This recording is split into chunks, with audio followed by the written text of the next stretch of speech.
Ever found yourself staring at a can of corned beef wondering, where's the corn?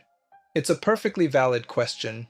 The can clearly holds beef, but there's not a single kernel of corn inside.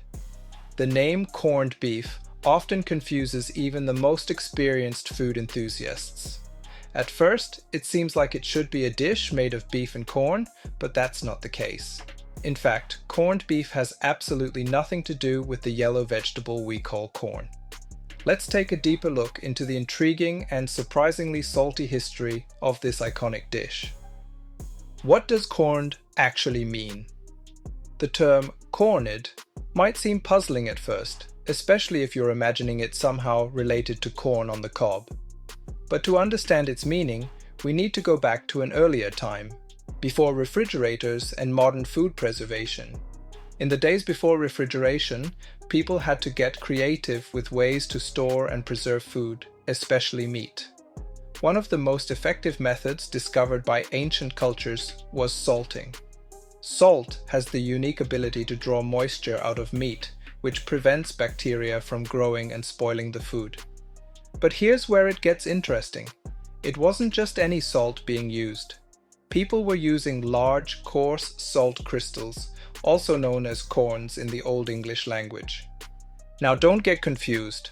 Back in the 15th century, the word corn didn't refer to the maize we recognize today. Instead, it was used to describe any small, hard particle or grain.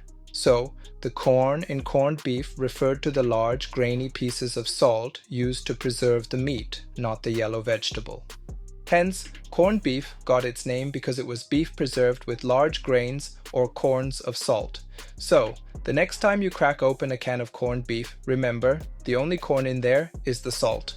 From preservation to tradition, salted meat wasn't just about flavor, it was about survival. Before refrigeration became a common household tool, the only way to keep meat from spoiling was through preservation methods like salting. This practice became especially essential for people living in areas where the winters were harsh or in regions where fresh food wasn't easily available year-round. In countries like Ireland and England, salted beef was a regular part of everyday food preservation.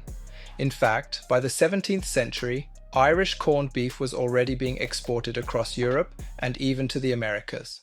While corned beef became widely popular abroad, it was an interesting paradox in Ireland. The high-quality beef used to make corned beef was mainly produced for export, and the Irish locals, who couldn't afford it, mostly ate pork and vegetables instead. The dish we now associate with Ireland, corned beef and cabbage, wasn't really a traditional Irish meal at all. It became popular with Irish immigrants in America in the 19th century. For these immigrants, corned beef, which was once reserved for the wealthy, became an affordable and delicious alternative to pork. By this time, it had become a symbol of both survival and celebration. The Irish-American connection. Fast forward to the 1800s, when millions of Irish immigrants flooded into the United States, carrying with them not only their culture and language, but also their food traditions. However, they had to adapt to their new circumstances. Pork was expensive in American cities, but beef was plentiful and cheap, making it an ideal choice for these immigrants. Jewish butchers in New York had already started making their own version of salted beef, which reminded the Irish immigrants of the corned beef they had back home in Ireland. The two food cultures merged, and the iconic dish of corned beef and cabbage became a staple among Irish Americans.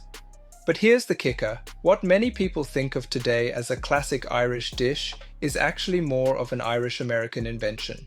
In Ireland, bacon and cabbage were far more common than corned beef and cabbage ever was. The surprising role of corned beef in history.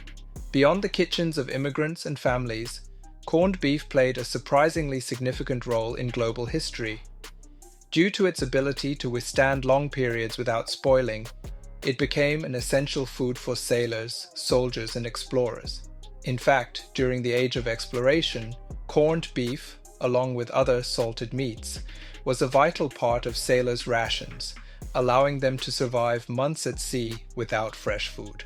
In the 18th and 19th centuries, the British Navy relied heavily on salted beef to sustain its sailors during long voyages and military campaigns.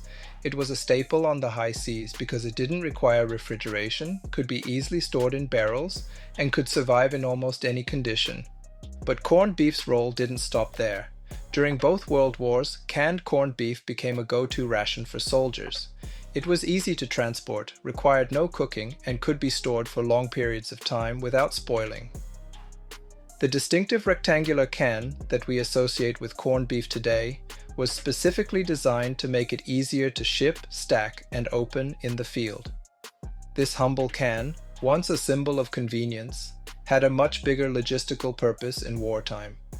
How corned beef spread around the world. As corned beef became more common and accessible, it began to spread across the world. In the Caribbean, corned beef became a key ingredient in dishes like bully beef and rice. In the Philippines, it's a popular breakfast food, often fried with onions and served with garlic rice and eggs. In Latin America, corned beef is used in empanadas and sandwiches, adding a salty, savory touch to these classic dishes. Even in Hong Kong, corned beef is found in breakfast cafes, where it's commonly mixed into macaroni soup. It's fascinating to see how corned beef, once a simple preserved meat, has become so versatile and is now integrated into various cuisines with local twists. Fresh versus canned corned beef. In the United States, when people talk about corned beef, they're usually referring to the fresh, brined beef brisket. This version is soft, juicy, and often served with cabbage, a classic dish for St. Patrick's Day. On the other hand, in many other countries, corned beef is synonymous with the canned variety. This version is shredded, salty, and packed tightly into rectangular cans, where it has been cooked and sealed for long shelf life.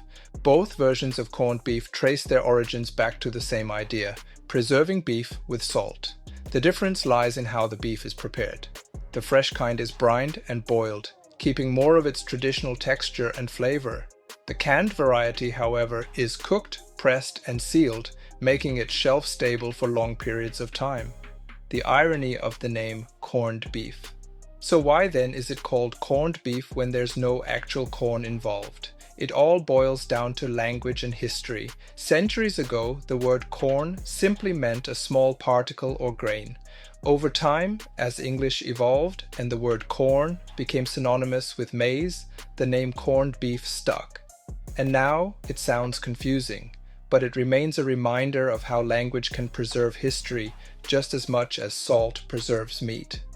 Even though we no longer use the word corn to mean small particles, the name corned beef continues to remind us of the method used to preserve it. A method that has helped this simple dish endure for centuries, a salty legacy. The story of corned beef is one that spans centuries, continents, and cultures. What began as a simple preservation technique evolved into a beloved dish that symbolizes survival, tradition, and cultural fusion. From its roots in Irish exports to its place on American dinner tables and its spread across the globe, corned beef has proven to be much more than just a can of salty beef. It's a culinary bridge between cultures, a reminder of our past, and an enduring symbol of how food, much like language, can evolve while still carrying a taste of history. So the next time you open a can of corned beef or enjoy it with cabbage, remember its surprising and salty history.